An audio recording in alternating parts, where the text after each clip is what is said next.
In what has been a relatively slow news week in the world of WWE, with no real major stories, there is one story that stood out to me that I really want to dissect today. And then there was another story that went with my original first story, and I'm like, I got the open to today's show. And we're going to talk about Kevin Owens. Kevin Owens, bro. He's too big, bro. Whatever. That Vince Russo in me won't go away. It's us New Yorkers, I guess. Anyway, enough clowning around. Let's get to business. Kevin Owens. I love Kevin Owens. I want Kevin Owens to have a priority on these shows. I think he is too talented to be wasting away for the next 5 years. He just signed a new 5-year contract. The past 2 weeks, Kevin Owens has been given the freedom that most wrestlers in this company would die to have. Unscripted promo. You don't really hear about that all that often in WWE. The art of a pro wrestling promo is one of the most vital acts to a pro wrestler and to this sport. If you can't speak, if you can't articulate, if you can't develop a character through words to the audience, live and watching at home, especially in the WWE, with Vince McMahon in charge, you're not going anywhere. You will not be going very far. Kevin Owens is and has always been someone in WWE, in my honest opinion, that's been a great promo. When he started in NXT, when he made the main roster, he's only gotten better from then. He's a great promo, and by great, I mean when you discuss best promo in the company right now, Kevin Owens is probably at the top of some of your lists. He's not at the top of my list, but he's definitely in the top 5 best promo in WWE. Samoa Joe, The Miz when he's on, a great promo. Adam Cole in NXT. I might be missing one here and one there, but Kevin Owens, Sami Zayn's another great one. Kevin Owens is at the top of many people's lists for being best promo in WWE. Now, Sports Illustrated is reporting that much like Chris Jericho, who's also in his own right a great promo, I want you to keep Chris Jericho's name fresh in your mind. We'll be talking about him in just a little bit. Chris Jericho's also a guy that Kevin Owens knows very, very well. He is now allowed, like Chris Jericho, to go off the script and cut promos the way he sees fit. This is according to Sports Illustrated. This is a very rare exception given to Owens, as unscripted promos, honestly, in Vince's WWE, don't exist. Unscripted promos, in the eyes of Vince McMahon, doesn't exist. A man who loves to micromanage and overproduce everybody. It's sickening. They say, and I quote, Jericho, Owens, also working without a script, like Jericho. Sports Illustrated has also learned that he is working off bullet points, like Chris Jericho, but it is a move by WWE that shows tremendous faith in Kevin Owens. Great. So they have Kevin Owens working like Chris Jericho with an unscripted promo. It's WWE showing that they have tremendous faith in Kevin Owens. Is it really? Is it really?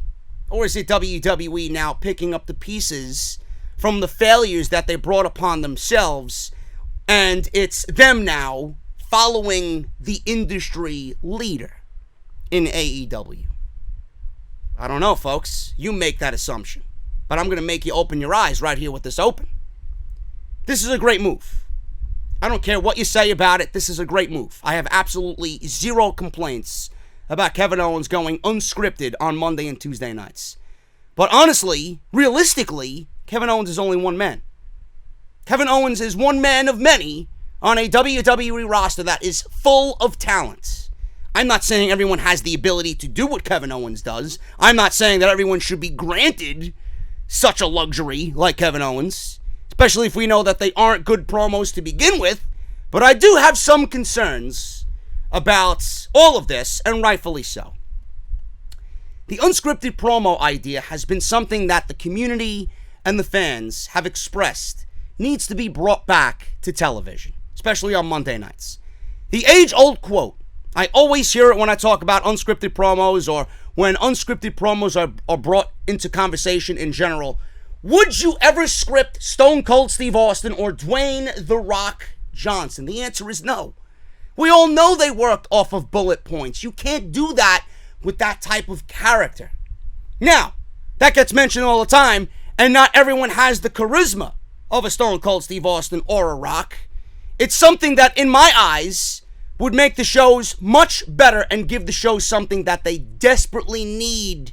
A natural feeling. Everything up and down those 16 segments on Monday night, and then for another 2 hours on Tuesday night, everything feels so formulaic and produced that it comes off in a way that isn't enjoyable, and it makes the viewer roll their eyes in disgust. And worst of all, it makes the viewer reach for the remote control because it's not real. It's not real. In Vince's mind, it's real, but it's not real to the viewer. It's just cheesy garbage. So why start now with Kevin Owens? Why? Is this change to WWE's tired and true formula genuine? Is it? Ask yourself that question. Is it genuine? Is the idea of Kevin Owens going out there, giving him scripted garbage to work with 1 week, and then turning it around and saying, no, we're going to make him go unscripted? Is it genuine?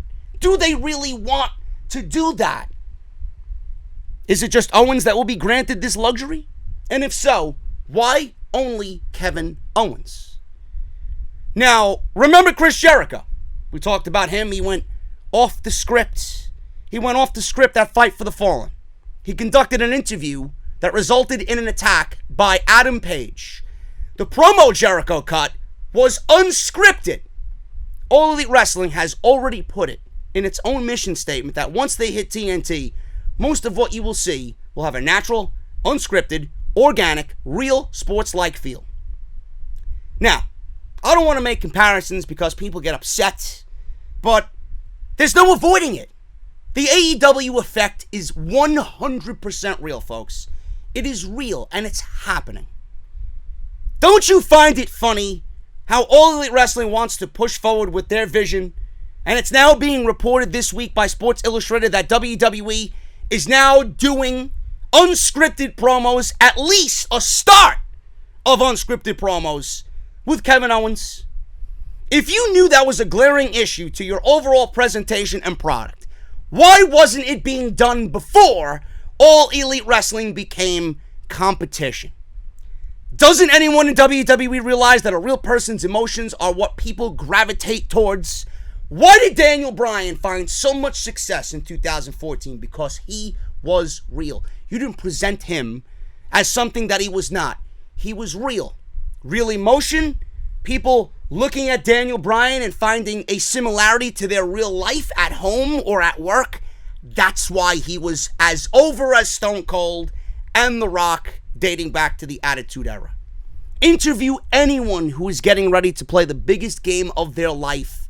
Interview someone who is in their rookie year in the MLB who just made his first World Series. What is he thinking?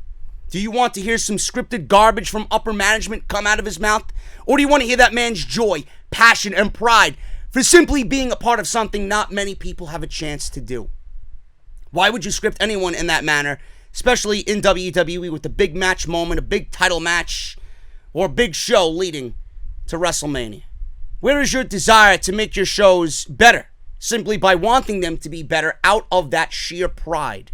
Wanting them to be better for the fans who are so heavily invested in every single thing that you do and are ready and willing to watch your show no matter the quality every single week. I question the genuine nature of WWE's direction lately, and I wonder if it truly comes from their heart. I question that if All Elite Wrestling wasn't labeled as competition, how much change would really be going on, or how much change would we be hearing about as of late? I don't think we would be seeing any change or hearing of any change whatsoever. Now, the second story that caught my attention, that kind of goes with everything that I already mentioned, is a story that WWE is monitoring AEW and using AEW's own ideas against them before they start with TNT in October. Not surprised by this news whatsoever. The Wrestling Observer newsletter reports that Heyman, Paul Heyman, the new executive director of Monday Night Raw, and he let it be known on Monday night, saying that he has all the stroke around here nowadays.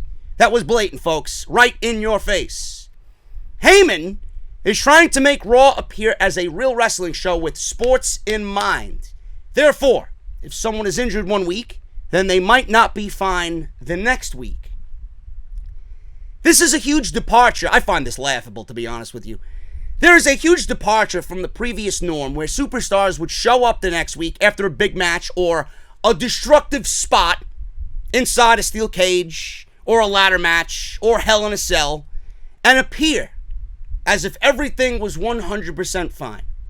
The idea of presenting less fake dialogue is also apparently something Paul Heyman is fighting for as well. Meltzer states, and I quote, Paul Heyman, in his new position as executive director of Raw, is trying to go with the idea of having backstage interviews, have less fake dialogue, and come across more realistic.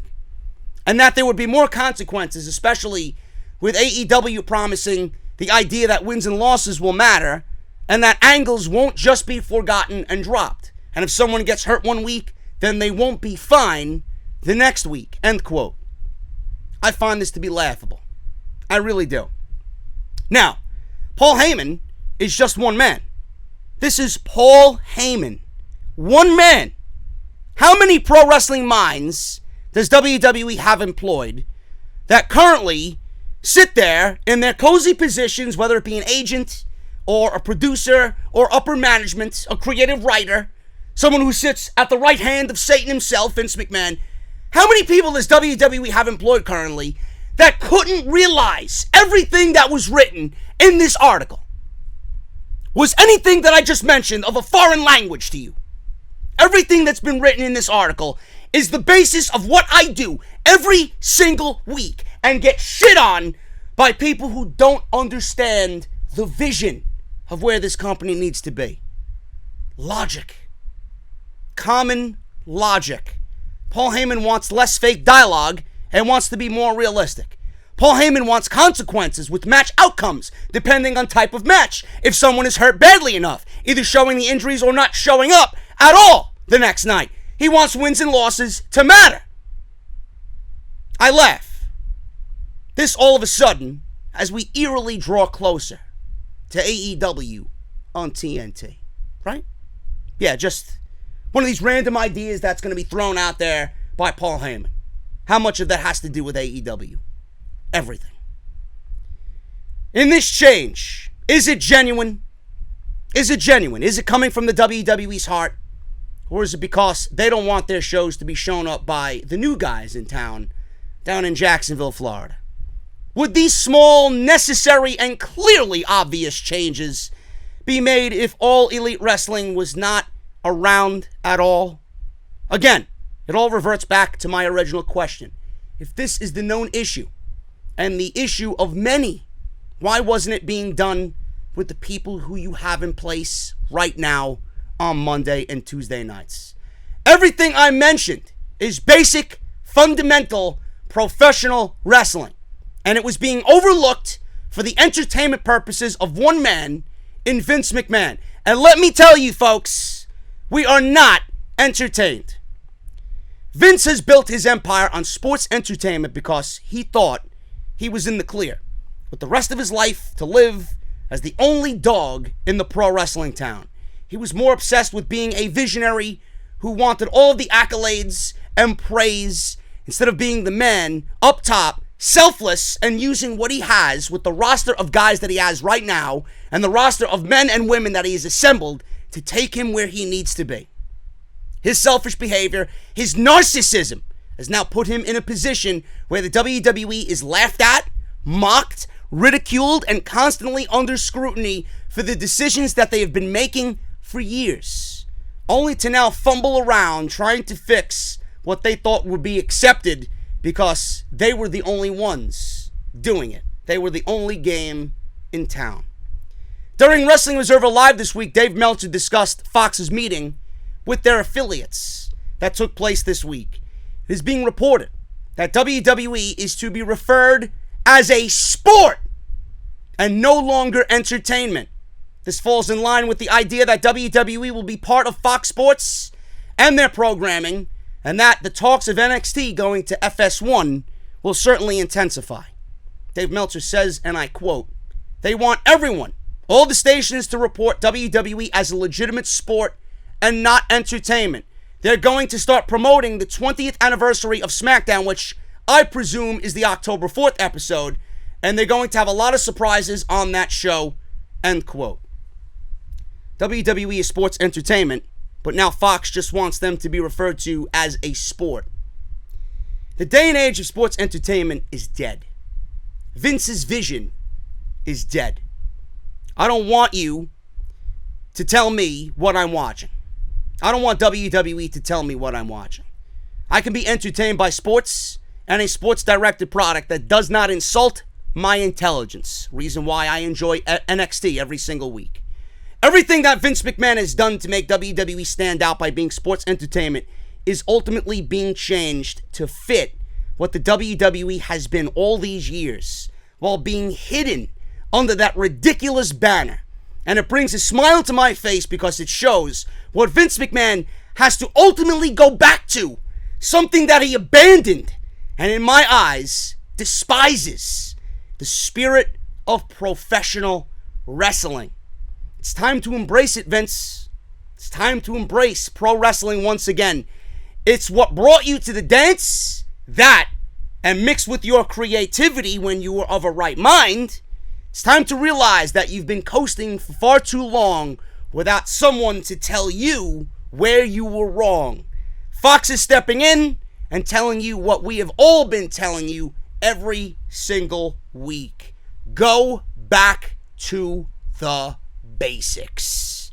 This is Off the Script, episode 283. Part number 1. We got a lot more. I'm going to discuss CM Punk. He's in Chicago for Starrcast. Does that mean he's going to be at the Sears Center? Right here on Off the Script. Don't go anywhere. We'll hit the intro.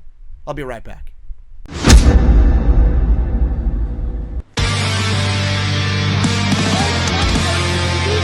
Delete! This is mine.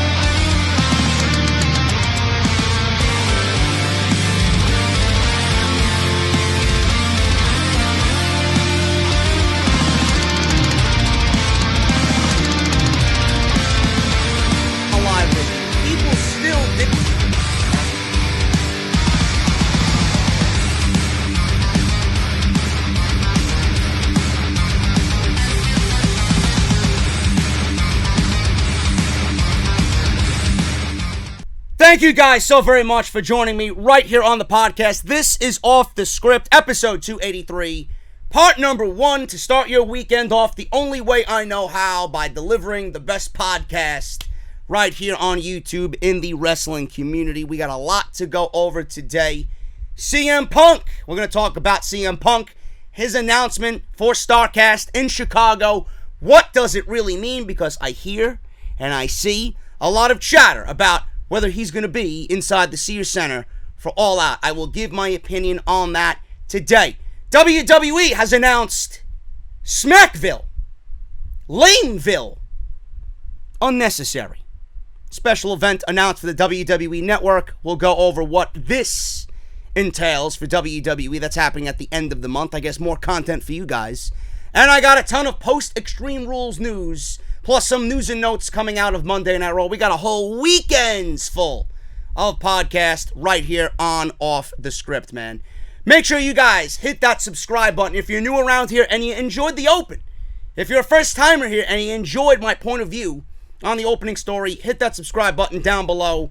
And next to that is the bell. Turn on the bell and make sure that you got all notifications turned on. I would really appreciate it. Make sure you guys follow me on social media as well, man. JD from NY206 on Twitter and Instagram. Now, I want you guys to follow me on Twitter and Instagram because when the bell is not working, Twitter and I would say Instagram, I could always go live on Instagram and give you guys like a story or an update on Instagram. But Twitter is absolutely imperative. If the notifications are not working on YouTube, then you guys will always know that a new video is live on the channel just by simply subscribing to my Twitter account, man. JD from NY206. Same thing on Instagram, JD from NY206. Make sure you guys sign up and support through the Patreon page, patreon.com/JD from NY206. I've been having internet issues, man. For the better part of a month, I've been having internet issues. Had a tech come over, he fixed the problem. I think I'm good to go until the next problem comes up.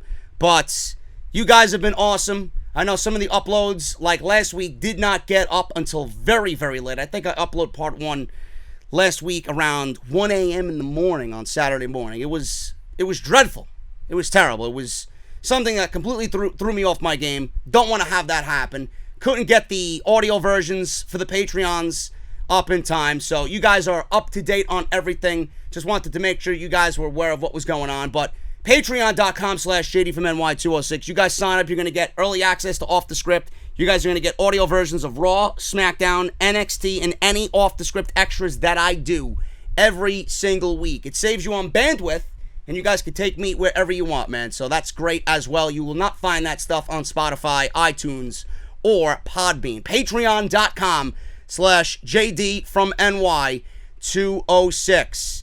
Make sure you guys check out all the other videos that you might have missed this week, man. Raw and Smackdown, of course. Shane McMahon's town meeting proved to be just as bad as his TV time. We went over that.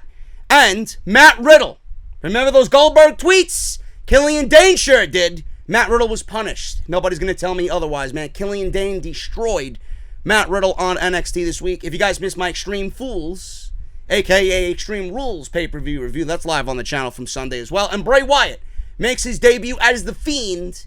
It's Paul Heyman's first show. Shows no signs of anything changing on Monday night. Everything you need is linked in the top right corner. That little I, click it, drop it down. Everything you need will be right there. Remember, Summer Scam is coming up. The biggest fraud of the summer. Sunday, August 11th, live on the WWE Network. Get your Summer Scam t-shirts at barbershopwindow.com/offthescript. Use code BSHOP20 for 20% off. Second from the left, you'll see the Summer Scam t-shirt there, plus a whole bunch of off-the-script designs. Go get it today, man. Make sure you guys are ready for the biggest scam of the summer. Summer Scam, presented by WWE. And the podcast this week, as always, is brought to you by Harry's. Harry's.com/script. I've been using Harry's for over 2 years now, man. I actually found out about Harry's through my brother Frank and my dad. So they turned me on to Harry's, and I've been in love with it ever since. I have not looked at another razor blade or another men's product for shaving needs since I found Harry's, man. Join the 10 million who have tried Harry's like myself and claim your special offer today by going to harrys.com/script. Harry's founders were just two regular guys tired of getting ripped off, and they were tired of paying for overpriced gimmicks. Vibrating heads, flex balls, handles that look like a prop in a sci-fi movie. These are just some of the tactics that the leading brands have used to overcharge us for years. Harry's makes quality, durable blades at a fair price. Guys, it's just $2 per blade. To keep prices low, they cut out the middleman. Harry's bought a world-class blade factory in Germany that's been making some of the best razor blades in the world for 99 years. According to Seth Rollins, WWE has the best wrestling in the world. False! I can sit here and tell you that Harry's got the best razor blades in the world. Fact. Now, they're going to provide great quality at factory direct prices, and here's the best part, folks, a 100% quality guarantee. If you don't love your shave, let them know, and they will give you a full refund. JD, this sounds fantastic. This sounds better than a Monday night during Raw. What am I going to get when I use harrys.com/script? Well, you're going to get a razor handle with an easy grip. Choice of color is up to you. The orange, the navy blue, or the evergreen. I got all three. Why not?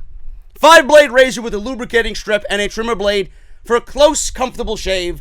Rich lathering shave gel that will leave you smelling great. And a travel blade cover to keep your razor dry and easy on the go. Listeners of my show can redeem their trial set by going to harrys.com/script. Make sure you go to harrys.com/script, redeem your offer, and let them know that JD sent you to help support Off the Script. It was reported on Thursday afternoon that CM Punk will be in Chicago. Don't get your hopes up, folks. I'm not talking about CM Punk being in Chicago for All Elite Wrestling. I'm talking about CM Punk being in Chicago for Starrcast. CM Punk was announced for Starrcast 3 in Chicago on Saturday, August 31st. Now, this was reported by Sports Illustrated. They've been doing a lot of reporting as of late. They sat down with Conrad Thompson about this, and the news broke via them. They say this, and I quote via Conrad, "We wanted to bring something unique that has not been done before at Starrcast," Conrad said to SportsIllustrated.com.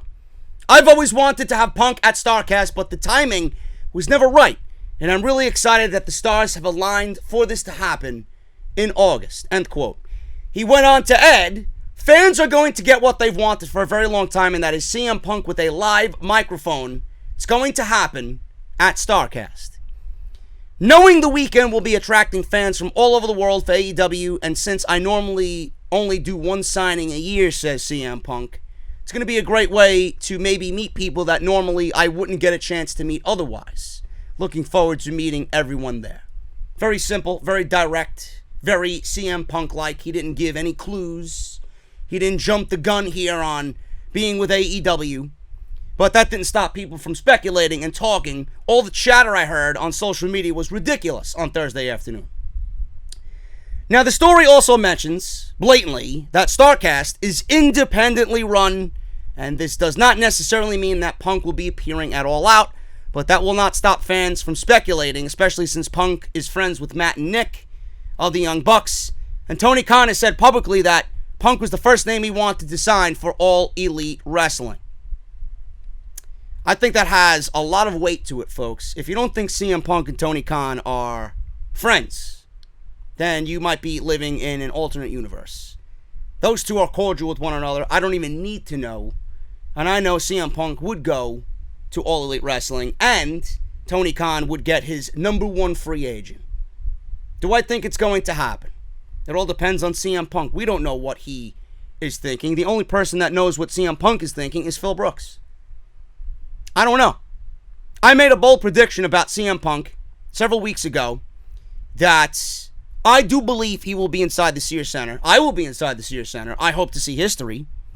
I do think that they will do something big and CM Punk will be there. I think we will see Punk. We will hear in living color. That's it. And the rest is history. And then the internet explodes and WWE cries salty tears. And then the marks of WWE will be like, "Oh, CM Punk is overrated. He's useless. He's old. He lost in his 2 fights in MMA." Whatever. I think he will be there. What does this mean? Now, I got to point it out because Jon Moxley was not at Starrcast before Double or Nothing. Right? They didn't book him for Starrcast. He came out and was surprised. He was the big surprise for the evening. They didn't book Jon Moxley knowing that Jon Moxley was a free agent to be at Starrcast. They waited for Jon Moxley to make that big appearance inside of the T-Mobile Arena at Double or Nothing in Las Vegas. They could have used Jon Moxley, and it really wouldn't have been that big of a surprise because we would have seen him at Starrcast.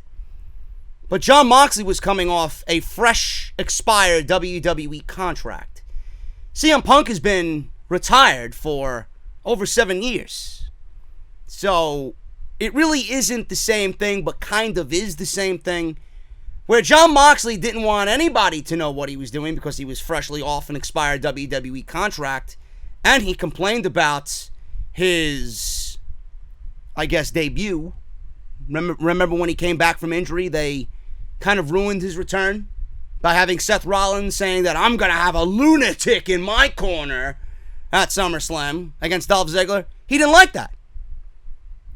Jon Moxley wanted something to really surprise the wrestling world with. So having him at Starrcast, he was probably maybe offered a position at Starrcast to do a meet and greet, and he turned it down. No, you're not going to ruin my debut. So CM Punk, I don't know what he's thinking. This could be an instance where it is exactly what it looks to be.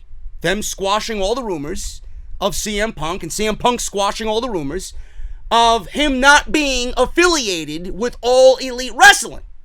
But then again, it says at the end of the article, story pointed out that Starrcast is independently run and has nothing to do with All Elite Wrestling. Bullshit. You are running in conjunction with an All Elite Wrestling pay-per-view. You are part of All Elite Wrestling. I don't know what this means. Again, it could be CM Punk squashing all the rumors. It could be AEW squashing all the rumors. Maybe they weren't able to get CM Punk for All Out. Or, if the Bucks and Cody think on the same wavelength that I'm thinking, maybe he does show up at All Out.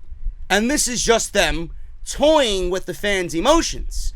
Maybe this is them pretending that nothing is really going to come of this and he's actually going to be at the show anyway. You know, this is them just kind of like, yeah, we weren't able to get Punk, so we got him for Starrcast. And then he ends up coming out anyway in a big moment. Maybe he attacks Chris Jericho when Chris Jericho wins the AEW World Heavyweight Championship. And we get CM Punk versus Chris Jericho on the debut episode of TNT. I don't know. Either way you look at it, this is great. You're going to Chicago to have fun. It's gonna be a pro wrestling themed weekend again. All the Starrcasts have been fun and they've been exciting. There's always something for you to do and see and watch and someone to meet. CM Punk is going to be in Chicago for Starrcast with the possibility, because I wouldn't say it's 0%, with the possibility of being at the biggest wrestling pay-per-view of the entire year in his hometown. If there was ever a debut for CM Punk to come back to pro wrestling with the traction and the hype and the momentum that AEW has already accumulated without even having weekly TV, this is it. I am making a prediction that Punk will be at All Out for All Elite Wrestling. I could be wrong. 100% more than likely, I am wrong. But I'm making a prediction. They call it a prediction for a reason. This is great either way you look at it. Go to Chicago, have fun, and the best part about all this, folks, is that you don't know, I don't know, and the unpredictability of all this is still very much there. So go and have fun in Chicago. I know I am going to. What doesn't sound like fun is WWE announcing a new special event for the WWE Network. Oh, by the way, I want to see WWE shut down the CM Punk signing, or the fact that Starrcast has CM Punk. I want to see them try and shut that down like they did the Bret Hart, Tom McGee bullshit. Can't do it, Vince. You can't do it. Punk can do whatever he wants. WWE Smackville. Lameville. That's exactly where WWE belongs. Lameville. Smackville? Seriously, who came up with this garbage? Special event announced for the WWE Network. They will be airing a special event, Smackville, on the network later this month. This appears to be another live event stream being done as a test run for when they reintroduce different pay tiers later this year for the network. As previously noted, they've been looking into doing special Saturday night events from the house shows, and there are plans to air shows from independent companies as well, like Evolve, that we've seen on Saturday night, Progress, ICW in Europe. So they're definitely toying with the idea of adding tiers. They already have my money, and they are going to get my money because the network is a great deal. No matter what you think of the product on weekly television, the network is a great deal. Now, what is not a great deal is what we're getting with this show. Smackville will feature a special triple threat main event for the WWE Championship featuring pancake tossing, syrup loving, butter ingesting Kofi Kingston. Defending the WWE title, butter ingesting. I couldn't come up with anything better off the top of my head. Excuse me. Kofi Kingston will defend against Samoa Joe and Dolph, get off my TV, it should have been me, Ziggler. Also, Shinsuke Nakamura will defend his Intercontinental Championship against Finn Balor in a rematch from Extreme Rules. This live stream will also include a performance from Elias. Sounds like SmackDown Live to me on the network in primetime. SmackDown will air live from Nashville, Tennessee on Saturday, July 27th at 9 p.m. Eastern. So all the rumors about Finn Balor taking time off from WWE seem to be over-exaggerated. We have news on Finn Balor this weekend, but that moron, Ryan Satin, reported that Finn Balor will be taking 2 months off. Clearly, 2 months in Ryan Satin's world is 2 weeks. So clearly he was wrong. Now, regardless of what Ryan Satin reported, Finn Balor may still be set for a couple of weeks off, but then we got SummerSlam. And the heavily rumored match between The Fiend and The Demon more than likely is taking place, because why would you have Bray Wyatt debut on Monday Night Raw against Finn Balor of all people if you didn't intend to book him in a match? Doesn't really make much sense to me. If that wasn't the match that you had planned, then Bray Wyatt should have been in something else for SummerSlam.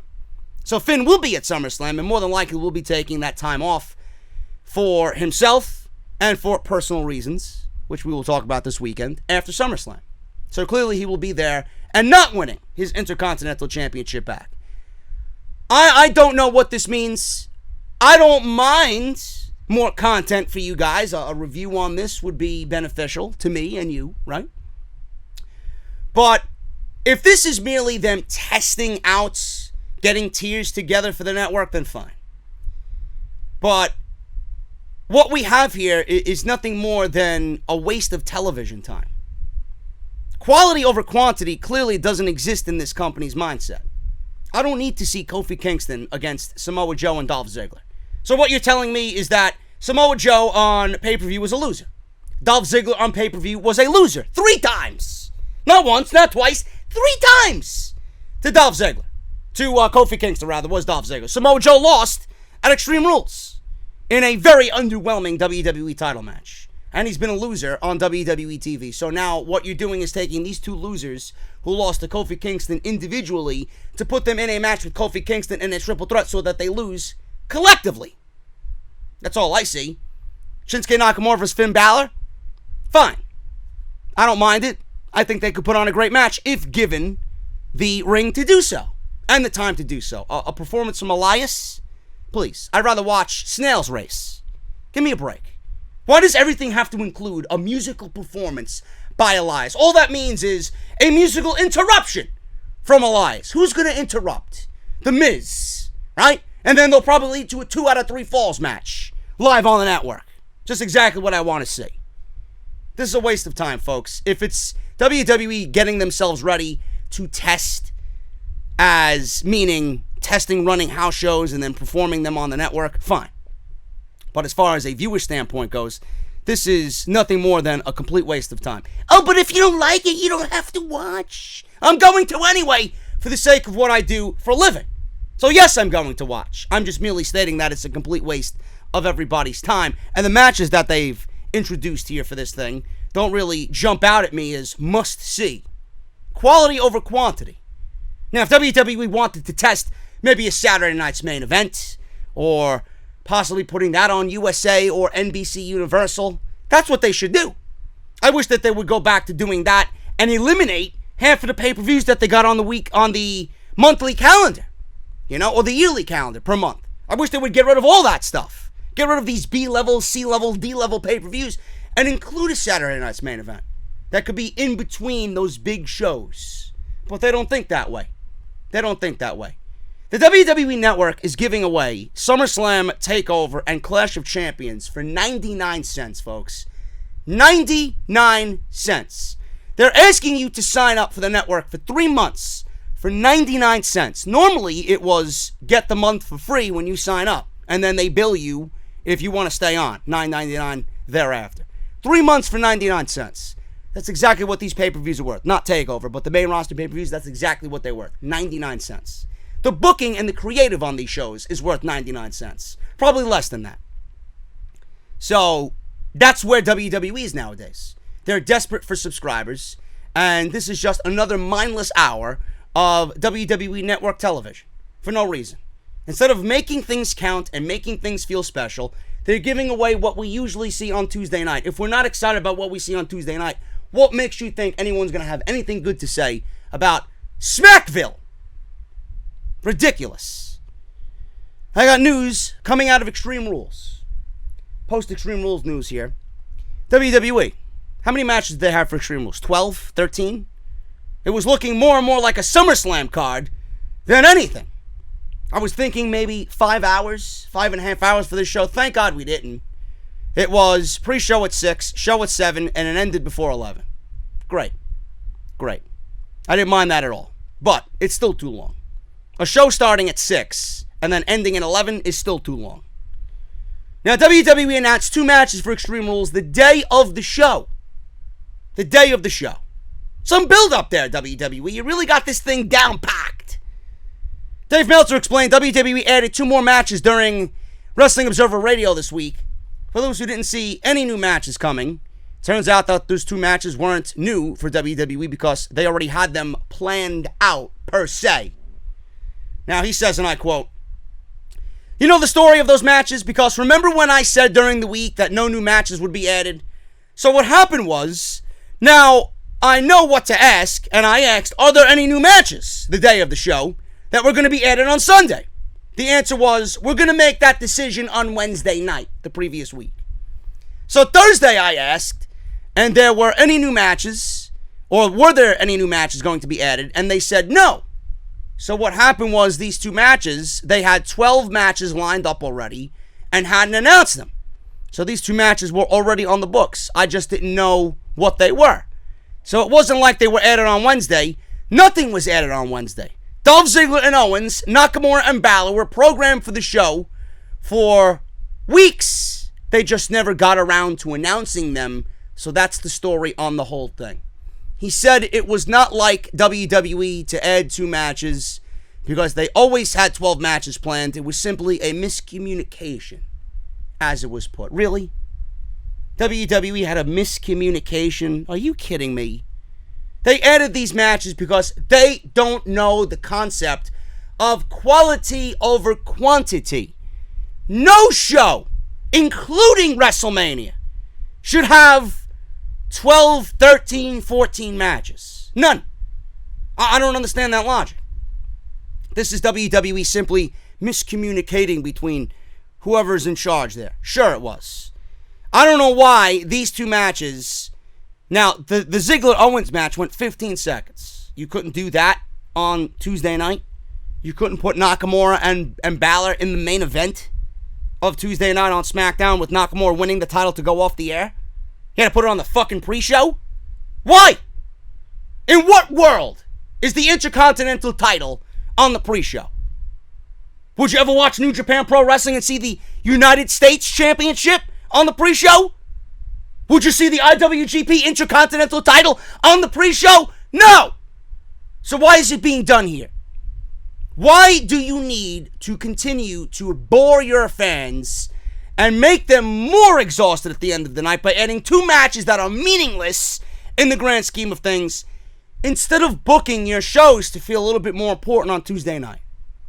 Inexcusable. Why Owens and Ziggler couldn't happen for the first time on Tuesday, and Nakamura and Balor couldn't main event SmackDown Live with the IC title being in the main event on Tuesday night. Inexcusable. WWE doesn't have a grasp on what is important. Everything is just whatever to these people. And it shows. This pre-show was exactly that. Paul Heyman, apparently, speaking of the IC title, I don't know if this is true, but Paul Heyman was upset over the IC title being on the Extreme Rules pre-show. Now, Finn Balor dropped the IC title to Shinsuke Nakamura during the Extreme Rules kickoff show. We can't say pre-show anymore because it's a new edict by Vince McMahon. The Extreme Rules kickoff show, apparently it was not Heyman's idea for that match to be available for free on YouTube. This reportedly upset Heyman much more than it did Balor, according to Brad Shepard. Of course it was more upsetting to Paul Heyman than Finn Balor. Finn Balor's been on record saying, I'm okay with the position I'm in. I'm just going through the day-to-day. He don't give a fuck what happens to himself. That's the problem. Maybe he's tired. Maybe he's exhausted. Maybe he's just worn out from the road. But a mentality like Finn Balor just going through the motions is not really someone I want on my roster. He's not upset with it. He's the goddamn champion. Maybe he doesn't know the value of the IC title. Maybe he just didn't care by being off TV all these weeks. The only time he's defended the title was against Sami Zayn on the Monday Night Raw after WrestleMania and at Super Showdown. Every single week in between those 2 instances, he's been off TV without a title defense. Maybe he just grew not to care for the title and the importance of the title because WWE was not showing him or the title how important it should be to them. I don't know. But I don't like that attitude by Finn Balor. If he didn't care, then who's going to care? According to a source in WWE, says Brad Shepard, there was lots of confusion as to why the IC Championship was not on the main card. I'm told Paul Heyman was more upset about it and the situation than Finn Balor. I don't get that. Again, I'm going to go back to what I said in the first story with the miscommunication from Dave Meltzer being reported. No reason why that match should have been on the pre-show. None.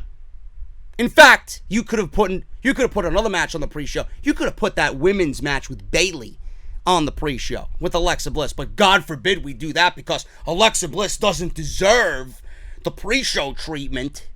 Give me a break. The IC title is greater than anything Alexa Bliss would do or is going to do from here on out till the end of time. IC title in no way, shape, or form ever should be on the kickoff show. Ever. If I'm Paul Heyman, I am upset and I believe this story. Because if he wants change, this is not the change that we desire. This is not the change Monday Night Raw or Vince McMahon or Raw needs.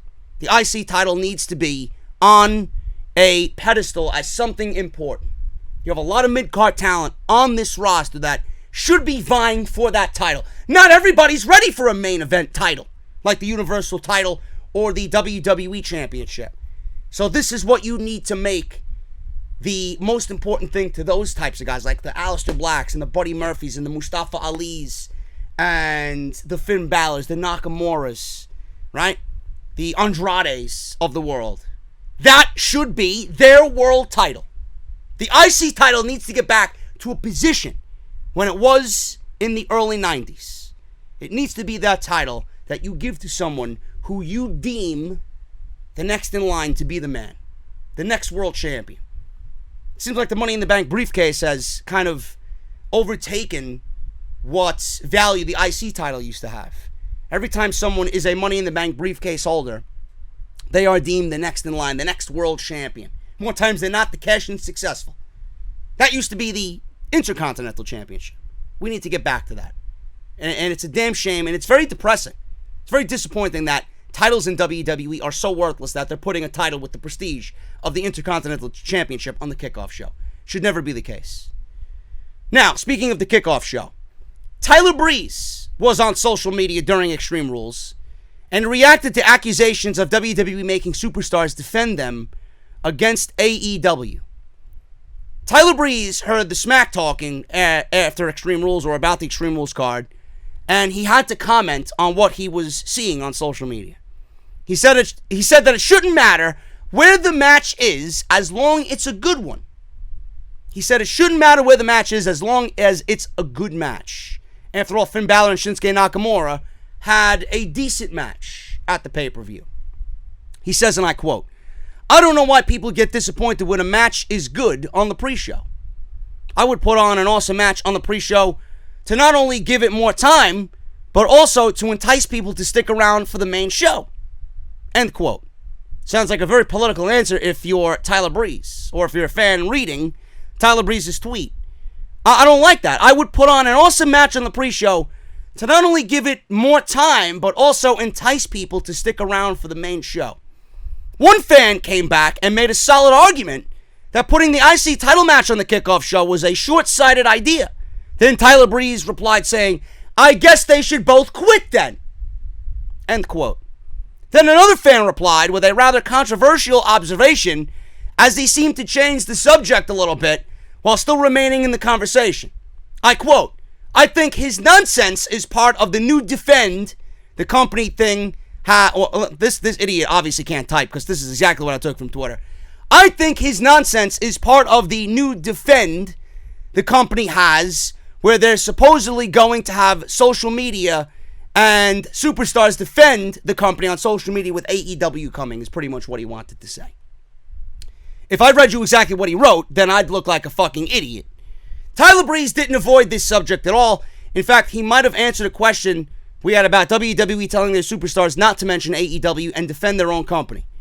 He says, and I quote, "Just some conversation, man. I'm basically semi-retired anyway. No memo went out, just some fun." As we all know, Tyler Breeze is not semi-retired, as he will be in the thick of things in NXT. However, if you were to read his tweets, then clearly he was very, I would say, company-esque in his response. I don't agree with Tyler Breeze. I don't agree that the Intercontinental Championship should be on the kickoff show. I don't think that should ever be the case. If the roles were reversed and he was the Intercontinental Champion, I don't think he would be deep down feeling what he wrote here. Because he probably knows better than anybody, being a fan of the WWE for many, many, many, many years, that the Intercontinental Championship has prestige and value. No matter what you think of the IC title, there is value there. If you're bestowed that title, then you don't belong on the pre-show. I don't give a shit who you are. To say that, you know, they should both quit in response to somebody else because you don't necessarily agree with that is very short-sighted and very immature. The IC title does not belong on the pre-show. Tyler Breeze acted like a complete fool in this back and forth with these fans. Now, I don't know if he's defending the company in regards to AEW. I don't know. He could be on that new train because he's got a new life in NXT. So maybe he is doing that and doesn't want to disrespect his company, being that he's got a new lease on life in NXT. So you don't think, you know, he's going to go out there and act like he was acting several months ago when he was disgruntled on Monday Night Raw. The pre-show is not a part of the pay-per-view card. This is what a lot of these people don't understand. This is what Road Dogg tried to spawn off on social media. Oh, it's all a part of the pay-per-view. No, it's not. No, it's not. When you go pick up the DVD at Best Buy, I don't know who's buying DVDs nowadays, but I'm using this as an example. If you go buy the DVD on WWE Shop, and you know that Nakamura and Balor was a part of this Extreme Rules show, and you look on the back of the box and try to find Nakamura versus Finn Balor, it's not going to be there. The WWE does not consider the pre-show or the kickoff show a part of the overall pay-per-view. It's merely for the WWE Network and social media to entice you to buy the pay-per-view. That's all it is. When you look on the network and you go to find Extreme Rules, the actual show, you're not going to see Nakamura and Finn Balor there for the Intercontinental Championship. It's not on the actual show. Thus, it's not a part of the actual pay-per-view. This is what these people don't understand. I don't get it. Again, it all reverts back to my original comment. The Intercontinental Championship should not be on the pre-show. The Cruiserweight Championship is fine because that is a division that is high-octane, offensive, high-flying, intense. That's going to get you to watch the show. Oh my God, who are these guys? Great. Let me watch this show. Let me order this pay-per-view. Let me subscribe to their network. You could put the women in that spot. It was a feud that had absolutely no traction. Now, granted, Nakamura and Balor had no traction. That's why they probably put it on the pre-show, but they're not thinking in the way that I'm thinking about the Intercontinental Championship. It all goes back to the titles in this company meaning nothing. Absolutely nothing. Alexa Bliss and the performance she delivered is pre-show worthy. You want to stand on the apron in a tag team match and have your partner do most of the work while you do nothing but a headlock, then you belong on the pre-show. That title is absolutely worthless. Finn Balor and Nakamura, two athletes, two caliber champions, should be on the main show. And the Intercontinental Championship should be on the main show. The Undertaker was reportedly very happy with his Extreme Rules match. And he should be. Believe it or not, his match with Roman Reigns, Shane McMahon, and Drew McIntyre was probably the best match on the show. Now, I'm not going to shit on your opinion if you want to tell me that Alistair Black and Cesaro was the best match of Extreme Rules. That was a great match too. I enjoyed this match. I thought it had a lot of intensity. I thought the crowd was at its peak investment-wise in this match. I thought they were very much into this match. Everything was just perfectly planned out. It was a good, fun opening to the show. Now, the feud itself is complete garbage. We all know that. But this was something that I think The Undertaker can hang his hat on as like, yeah, I did good here. He looked great. He looked fantastic. He moved around well. He took some big bumps. That elbow drop from Shane McMahon off the top rope through the table. It was all good. He might have botched a tombstone, possibly, but he kind of fixed that, and he delivered what was probably his best match all year. His best match in the last couple of years, to be honest with you. He looked great. Brad Shepard reports that The Undertaker was extremely happy after his Extreme Rules match. Now, is he feeling better from Saudi Arabia? Yes. Is it going to wash the taste out of his mouth and your mouth from Goldberg in Saudi Arabia? The answer is no. That is there forever. You can go back and watch that anytime. And you can see where that match went wrong and who was a part of that match anytime you want. According to a source in WWE, The Undertaker was extremely happy post-match and gave Drew McIntyre a hug after the match in Gorilla. All four were very happy with that performance, end quote. Undertaker is clearly back. Undertaker is not going to be full-time. He's going to be doing what he does, semi-part-time. Is he going to be at SummerSlam? I don't know. I don't know where The Undertaker fits on SummerSlam's card. He might not even be in the plans for SummerSlam, according to Meltzer. McIntyre makes sense, but it was never in the cards for The Undertaker and Drew McIntyre at SummerSlam. Now, maybe we could see something happen with these two during the Raw reunion show. Maybe The Undertaker's going to be there. I don't know. I'm not really positive on that. We'll see. I wouldn't mind that match. I think that's a fresh match. I think that's a big win for Drew McIntyre, who needs a big win. But it's not really in the cards, according to several sources, that The Undertaker and McIntyre is planned for SummerSlam.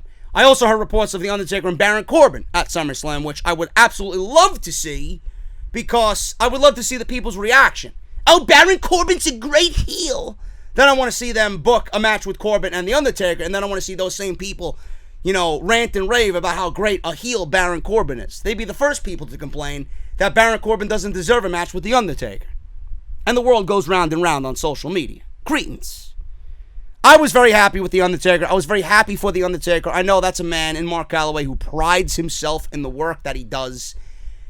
God knows what he thought about with his wife on that flight back to the States. He wanted this match. It happened for the reasons that I mentioned. He wanted to wash the taste out of his mouth. He wanted to get back in there as soon as possible. They found the easiest opening for The Undertaker. Oh, his former opponent at WrestleMania. Oh, his former opponent in WrestleMania. In Reigns and Shane McMahon. Easy in, folks. Easy in. Plus, the WWE wanted to promote The Undertaker at Extreme Rules in Philadelphia and wanted to sell tickets by announcing The Undertaker. They didn't want a repeat of Stomping Grounds. All of this factored into why The Undertaker was there. He put on a good match. He should be happy with it. It ended up being the best match on the show. What was not the best match on the show, not even close, it may have been the worst match. I think I did say it was the worst match of the night. Bayley versus Nikki Cross and Alexa Bliss, who, by the way, is awful, if you guys have not realized that already, after Monday Night Raw and that debacle of a Fatal 4-Way. Bayley, why did she retain the SmackDown Live Women's Championship? Well, Brad Shepard is reporting this, that Bayley was doing very well with a certain demographic of fans in the younger age group, and Shepard is reporting that a source in WWE said that is exactly who she can continue to thank for her win in Philadelphia. I quote, "A source in WWE on Bayley's win at Extreme Rules, Bayley can thank the little girl demographic for that win." End quote. Now, wasn't this the case always with Bayley? Wasn't that always her demographic? I don't get that logic in WWE, if indeed this is true. She's targeting that demographic, but wasn't she always targeting that demographic? I don't understand it. So who was she targeting beforehand? Or was it a case that you didn't know what to do with her, you didn't like the gimmick, someone in WWE management didn't really sit well with Bayley, they weren't fond of Bayley, and she got buried along with Sasha Banks? Or maybe it was because she was affiliated with Sasha Banks and someone in WWE doesn't like Sasha Banks, and Bayley was guilty by association. Now that Sasha Banks is out, now they can give Bayley what they've always wanted to because Sasha is not there. I don't know. Either way you look at it, it's probably a mixture of everything. It's probably a mixture of everything. Being that Sasha was there, Bayley was probably punished by association.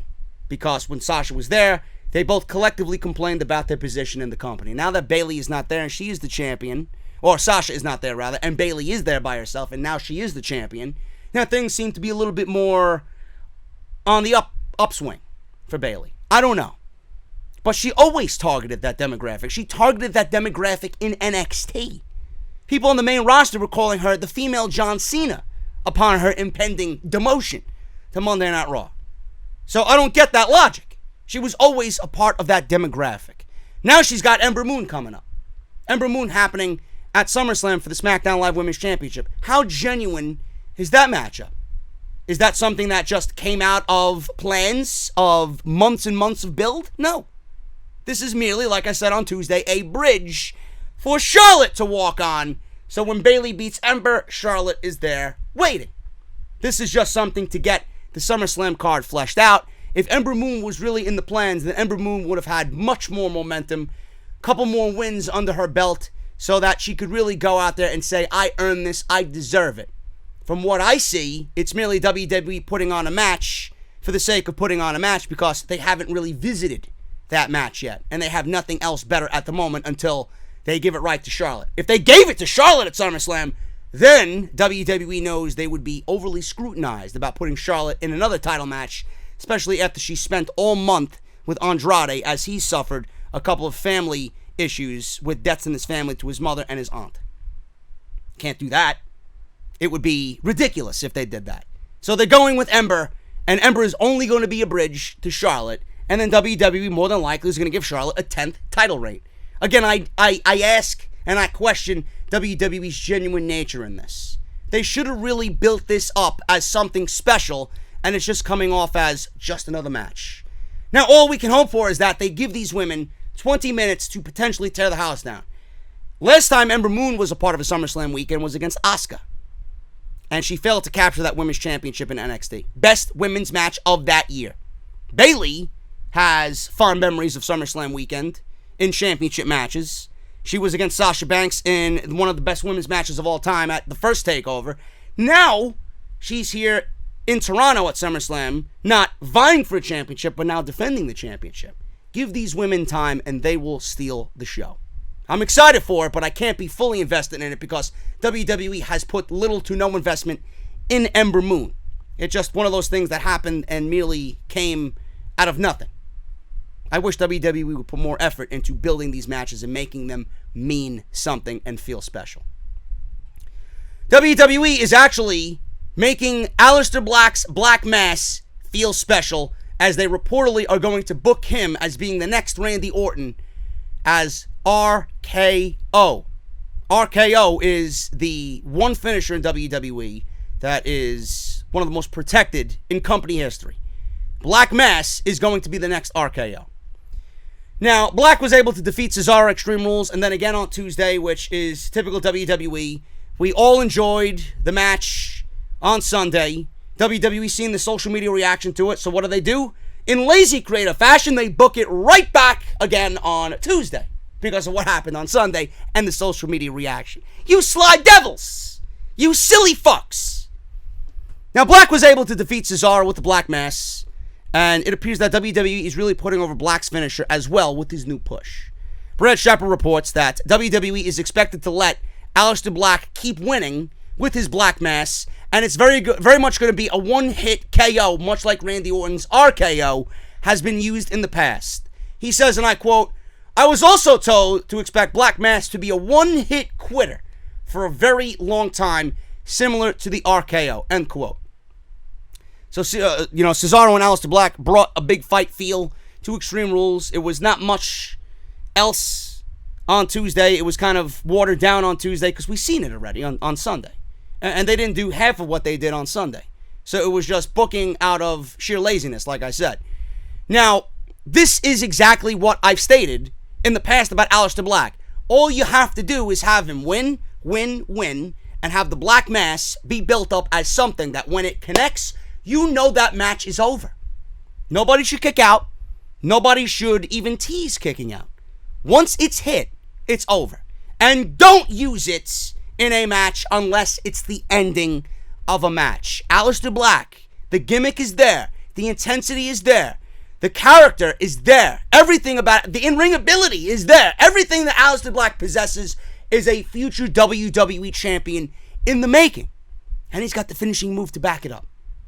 This is the most simplest way to go about booking someone like Alistair Black. You want a foolproof way of making him successful, that move is going to get a pop. Soon as it starts to catch on, that move is going to get a pop every single time that it's connected. It looks great. It's devastating. It's a believable finisher. What else could you ask for? You got a man in Alistair Black that's going to print you money at the top of that card. This is the best way to go about it. I'm surprised WWE even realized this. Making it the next RKO. Great. Great. You're finally on the road to doing something that makes sense. You want a fucking cookie? Awesome. I can't wait to see what they do with Alistair Black. This man should already be in title contention. He's been off TV for 3 months, sitting in a closet. Now he's starting to get traction. Now they're realizing that it's a great finishing move. Where was this for 3 months? NXT had it down. NXT didn't push him down into a closet somewhere for 3 months. Came back, was a world champion. They knew how to book him. Makes the main roster. Nobody knows what to do with him. Now they're realizing that, oh, what Triple H did in NXT does actually work. No shit. No shit. Can't wait to see what they do with Alistair Black. And the Black Mass is going to be a thing of beauty moving forward. Eventually, this is where WWE is going to really have some fun. The RKO versus the Black Mass, man. That is simple, easy investment right there for storyline. That is what's coming next. You want to save that for WrestleMania? I am perfectly okay with that. You want to say Randy Orton's going to win the world title from Kofi Kingston. You want that to be your major program on SmackDown Live moving forward? Man, oh man, that is so great. I'd love to see that, man. Randy Orton is world champion, RKO versus Alistair Black. You cannot get any better than that. Such simplistic storytelling, that would be highly entertaining. I can't wait to see what they do with that. Guys, we're going to take a little break. My boy Tony, my brother actually tweeted me, or texted me rather, on a tweet that he put out this past week, because he watches Monday Night Raw. He's up to date with the product. He knows how shitty it is. And someone commented on him because he is the main man behind Legionary. Legionary is my brother Frank. My brother Frank and Tony wrote the off-the-script theme music that you hear in the beginning of this show, or after the open. But it's the off-the-script intro music. It's been the off-the-script intro music for almost a year now. So, I had to explain to some people that, yes, this is my brother. My brother Frank is a drummer. Tony, that you're seeing here, is not my brother. He's the guitarist who played on the off-the-script theme music. So, because I'm a good friend and I love Tony, and I think he's amazing at what he does, Tony has released a new original track. It was just him messing around. Him writing music because music is his one love. Music is his one passion. So, I'm going to take a little break because I'm dying, I'm sweating, I'm dripping sweat. It's so hot.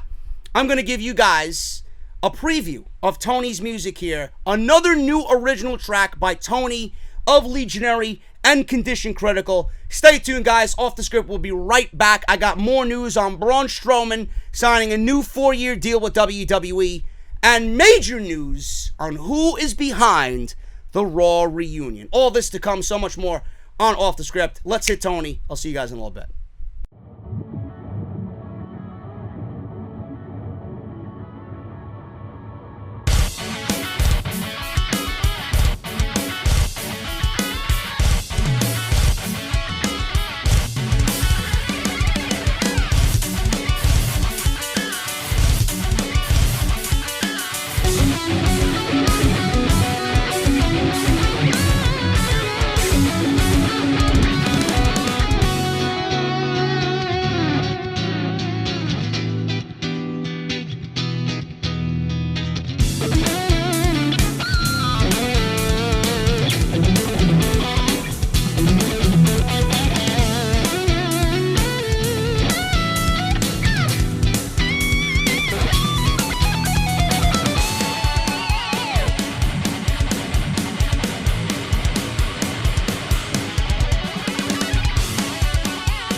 you guys want to support Tony, I'm going to leave you a link down to his YouTube channel in the comments.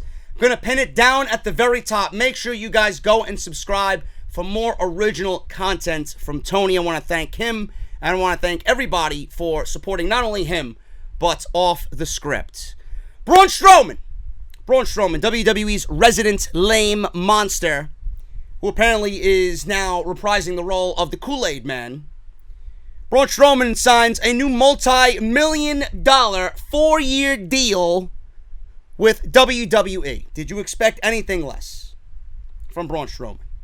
Braun Strowman is WWE's resident monster, no longer, in my eyes. A man who has peaked, and a man who cannot operate unless there's a stipulation or a gimmick involved, because, plain and simply, folks, he can't wrestle. And it's amazing to me how the fools on social media, oh, we want Braun Strowman as WWE champion. On what show do you want someone like this to be your world champion? A guy who can't wrestle? It's all about the size to these people. I don't understand it. The guy cannot wrestle without a gimmick. I don't see what's so interesting in Braun Strowman. Now, you had my attention, of all fucking people. You had my attention when he went against Brock Lesnar. That's when it should have been done. That's when it should have been done. He should have beat Brock Lesnar. If it wasn't Samoa Joe, then you had another chance in Braun Strowman. Great balls of fire, then no mercy. And WWE didn't do either. So why am I going to care? The start and stop pushes of Braun Strowman, I just don't care. He is not a man that is able to carry a show on his shoulders. Nobody is. Let alone Braun Strowman. Strowman made an announcement, official on his Instagram account, that he has indeed signed a new multi-year deal with WWE. It looks like this is a 4-year deal. Normally they give out 5-year deals, but apparently this is a 4-year deal. And judging by the fact that he used the hashtag, and I quote, I like $1 million deals. Where's my pen, biatch? I'm signing. Sounds like something I would receive on hate mail. Seems he signed a huge contract as well, just by that hashtag that he used on Instagram. Well, I'm sure more than a few of you will like this announcement, he says, with 1, 2, 3, 4, 5, 6, 7, 8 exclamation points, because he's got to yell. Here's to 4 more years of being the hardest working and best big man in the whole damn industry, and working for the greatest promotion in the world, WWE. Then he uses a bunch of hashtags like I would see on Hate Mail Monday. Hashtag WWE. Hashtag resigned. Hashtag I like $1 million deals. Where's my pen? Biatch. I'm signing. Hashtag 4 more years of putting butts in seats and smiles on faces is what I got. I laughed at that one. You put butts in seats? Nobody's putting butts in seats because Monday Night Raw is drawing a crowd of 3,500. You cretin. You don't put nobody in the seats. Nobody's coming to see you. You might put a smile on somebody's face, granted, but nobody's coming to see you. I'm not going to buy Monday Night Raw tickets to go see, oh yeah, I can't wait to see Braun Strowman. What am I, Justin LeBar? I love Justin. But though his opinion of Strowman is a little bizarre. He's not a world champion. Hashtag Braun Strowman. Hashtag Braunzilla. Hashtag King of all monsters. With my army behind me, my hashtag Monster Militia, hashtag I love my job, hashtag Monster on top of the mountain. End quote. There you go. The only mountain I want to be atop of is the mountaintop in Destiny 2. Can someone please fucking help me? Please? Anyway. Braun Strowman signing for what? 4 years. 4 more years of disappointment. 4 more years of people hoping he's eventually going to be the Universal Champion. I'm going to go on record and say right now, you can refer back to this video, Braun Strowman will never be the Universal. Actually, that's a pretty bold prediction. I'm going to make it anyway because I am a rebel.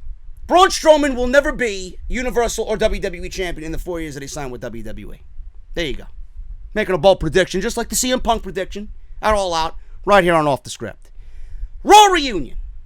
Raw Reunion, folks. This is where we're going to end the show. I got a lot of news on this. Raw Reunion, right? In the middle of SummerSlam build. Raw Reunion. Raw reunion. Why is it being done? Whose idea was it to do a reunion show? Now, the first thing that I thought of initially was, man, this is a desperation attempt for ratings if I ever seen one. Ratings are down. Let's call upon the legends. Let's do an old school. Why didn't that's what I was wondering. Why aren't they doing an old school episode? Monday Night Raw. The old school theme, the ring, the referees in those silly blue shirts with the bow ties, right? Why aren't they doing an old school episode? I love that episode. That episode was awesome. So we're getting a Raw reunion. Desperation ratings attempt, no question, in the middle of SummerSlam, which will only take away from the overall build of SummerSlam, which goes back to what I stated. SummerSlam's card is not a SummerSlam card, folks. It's merely names to a pay-per-view for the simple fact of getting a pay-per-view card together. There's nothing about it that reeks party of the summer. Please. This is the lamest party that you will ever attend. The biggest fraud of the summer. This is why Salrex and I are on the same wavelength. This is SummerSlam. Summer Scam. SummerSlam. Whatever the fuck you want to call it. This is awful. Awful. I don't understand why WWE doesn't want to put on a great pay-per-view. Everything that you're reading is nothing more than rematches. Rematches. And no real creativity whatsoever. The Raw reunion is nothing more than a desperation attempt for ratings because they know that they need something to hang their hat on before an investor meeting with the stockholders and the shareholders. They need something to hang their hat on before WWE moves to Fox with SmackDown Live. Oh, look, the ratings are up on this night. Why? It's not something that you normally did on a Monday night. You got Stone Cold Steve Austin and you're desperately trying to get Dwayne Johnson to appear. Raw reunion. Whose idea was it to do a reunion show? Dave Meltzer said on the Wrestling Observer Live that the upcoming Raw reunion was actually a suggestion made by the same people who reportedly thought of the WWE 24/7, 7-Eleven Clown Circus title. The USA Network. Now, I know what you're thinking. I have all the news about this. You're not going to tell me nothing I already don't know. Okay? I'm reading you everything piece by piece, step by step. The USA Network was the original report. These are the people that came up with the idea of a reunion show. USA is very disappointed with the numbers, and rightfully so. The show was awful. They made a bunch of suggestions, and one of them was to do a Raw reunion show. End quote. Now, what I don't understand is USA Network. Are they watching the show? Are they watching what WWE is putting on every single week? Is this the best course of action to get ratings up? Seems like USA Network is just like WWE. Oh, let's put a Band-Aid on it. Let's put a Band-Aid on it. Hopefully the bleeding will stop. No, that's not the case. A suggestion for the reunion show was made by USA Network. So what is this to everybody? Desperation. They don't know what the hell they're doing. And let's take more TV time away from the minuscule TV time that most of these people are receiving anyway by putting on legends who have seen their day. Let's take TV time away from the overall storyline arcs and storylines that you're trying to tell for SummerSlam by giving you a Raw reunion show that will be forgotten by the water cooler on Tuesday morning. That's exactly what it is. During his Grilling with JR live show in Jacksonville, Florida, WWE Hall of Fame announcer Jim Ross said that Vince McMahon invited him to Raw for the big reunion special they are holding next week. And not too surprising, Jim Ross said no. Jim Ross said no. And you know what? Jim Ross might have said no, but if he went to Tony Khan and said, listen, Vince asked me to be on the Raw reunion show, do you mind if I go do this thing with WWE and Monday Night Raw, being that it's a reunion get-together? Stone Cold's going to be there, blah, blah, blah, blah, blah. Tony Khan, I guarantee you, 100% would have said, you know what, Jim? Go ahead. Go do it. There's no animosity there. There's no beef there with Tony Khan. Tony Khan, you might think he's a billionaire. You might think he's the head of AEW. But more importantly, outside of all that, Tony Khan is a wrestling fan. If that means seeing Jim Ross and Stone Cold Steve Austin together on WWE television, Tony Khan is going to okay that. Jim Ross made the decision not to go, and rightfully so. Who wants to associate themselves with that show? It is terrible. I wouldn't want to either. AEW might have let Jim Ross show up on Raw. I know for a fact they definitely would have. But they might have been cool with him not going as well. So either way, it's not any sweat off their back. He said no, so I don't have to worry about it. If he wanted to go, it wouldn't be any sweat off their back either. Seems like a moot point because Jim Ross right now, even talking about it, is not interested. It's funny that WWE called JR to make an appearance on the Raw Reunion special like this, as Jim Ross is getting settled in with AEW and getting ready to appear on TNT in October for AEW's debut on the network. WWE will be throwing what they are promoting as their biggest reunion ever.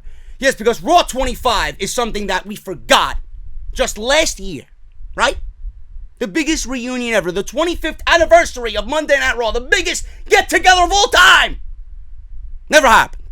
Now they're booking and billing Raw Reunion as the biggest get-together of all time. We already know that Jim Ross rejected the offer, but there are going to be a ton of legends who show up. Now I have a list. We'll go over that.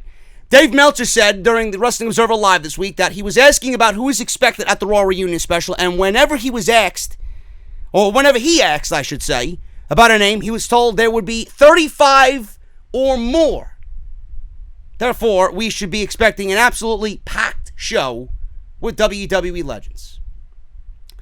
Hopefully, WWE will figure out a way to inject their current stars into this mess of a Raw Reunion, because things really won't get better for them unless they can get returning viewers to come back on a weekly basis when there isn't a hook of having a ton of former superstars on the show. Just like how everybody praised that one Monday Night Raw because Paul Heyman, right, that first Raw after the announcement was made, I was the only one who bashed and shit on the show. I got shit for it like you wouldn't believe. All I simply said was that the show was terrible, and if WWE, to you, made the changes that you're happy with, and they don't take those viewers that they gained from that announcement, which was about 80,000 or so, it really wasn't all that much. They took that announcement, they made you watch the show out of sheer curiosity. How many of those people remained the next week? They didn't. They went right back to the same rating they've been getting before the announcement of Paul Heyman and Eric Bischoff. So what did they accomplish? They accomplished nothing. Because most of the people that watched that show realized exactly what I realized. Nothing changed. Nothing changed. They went right back to the same rating that they've been getting for years. Now, update to all this. It was previously reported by Meltzer that the USA Network wanted the reunion special. This was reportedly one of the items that they included on a list of ideas to help ratings. They physically need a list of ideas to help ratings. This is how lazy and just clueless this company is. They need a list of ideas to help produce ratings. Brad Shepard is reporting that USA Network factored into none of this. According to a source in WWE, the rumor of the Raw Reunion show being held at the suggestion of the USA Network is false. This show has been in the planning stages since January, and Vince McMahon is behind it. End quote. A show like the Raw Reunion special with many guests, or as many guests as they will have, will take weeks of preparation, if not months of preparation. Therefore, it's not likely that this was something haphazardly thrown together. This is the list of talent, folks, that is confirmed for the reunion show thus far. Steve Austin, Sergeant Slaughter, Shawn Michaels, who will be on commentary, by the way, on Tuesday night. He'll be on the Raw Reunion, and he will be sitting in on commentary, God bless our ears, for SmackDown Live. Kevin Nash, Hulk Hogan. I want to see how many people have a problem with Hulk Hogan being on camera again. Ric Flair, Booker T, Kelly, Sid Vicious, Road Dogg, Mark Henry, X-Pac, Eric Bischoff, Santino Marella, Devon Dudley, Ted DiBiase, Rikishi, Ron Simmons, Jerry Lawler, Christian, Kurt Angle, The Boogeyman, Hurricane, Jimmy Hart, and Scott Hall. A good portion of these already are employed with WWE. Most of them are agents and producers. So those are 25. That's 25 names so far. We can expect upwards towards 35 plus to appear on Monday night. I don't like this. And I can tell you right now, I'm going to shit on the show. I'm going to shit on the show, not because I'm not going to enjoy seeing Stone Cold Steve Austin. It'll probably pop a big rating. Everything as far as ratings, everything as far as viewership is absolutely irrelevant on Monday night. On Tuesday, when you get the ratings from Meltzer, everything that he tells you is irrelevant on this show. Everything. This is not a real show. This show is not going to be pertinent to the overall storyline arc for SummerSlam. It's not going to build towards anything moving forward. It's simply there because it's a ratings ploy. It's a desperation attempt at ratings. The report says that Vince McMahon had this idea dating back to January. This is Vince McMahon's mentality, folks. Again, that is the most damning thing in this entire report. The fact that Vince McMahon had this plan since January tells you easily where his mindset is at with the current crop of guys that he has. He's already thinking about doing a reunion show and putting a list together of old superstars to get them on Monday Night Raw for this idea, instead of contemplating ideas and coming up with ideas to push his current crop of guys, who ultimately are going to be on the receiving end of no television time because we got to fit all these guys into the show. I don't understand the logic there. You might be, oh, why don't you just enjoy it for what it is? I will. I'll enjoy it for the trash and the desperation that it reeks of, okay? But what I'm telling you is realistically, under all that nostalgia that you bury your souls in and your fucking faces in, I'm telling you, underneath all that, what does this accomplish? Does it make Monday Night Raw better in the end? Does it? So Vince McMahon has a Raw reunion show with Paul Heyman's name at the top of the billing. Paul Heyman's name is now associated as executive director of Raw, conveniently from Vince McMahon's idea back in January. So who are we going to blame? We're going to blame Vince, or are we going to blame Paul Heyman for the show that he now has taken control of, putting on yet another disappointing effort? This company is so skewed in what they need to do. And then October 4th, Smackdown, when they move to Fox. What are they going to do? They're going to have another anniversary show then, the 20th anniversary? Why not book your talents in storylines that actually matter and put them in front first and foremost over everybody else? The Rock can come out and make an appearance. Stone Cold could come out and make an appearance. I'm not saying they can't. But loading a show of 35 to 40 guys of legends that mean nothing to the overall storylines of today? For what?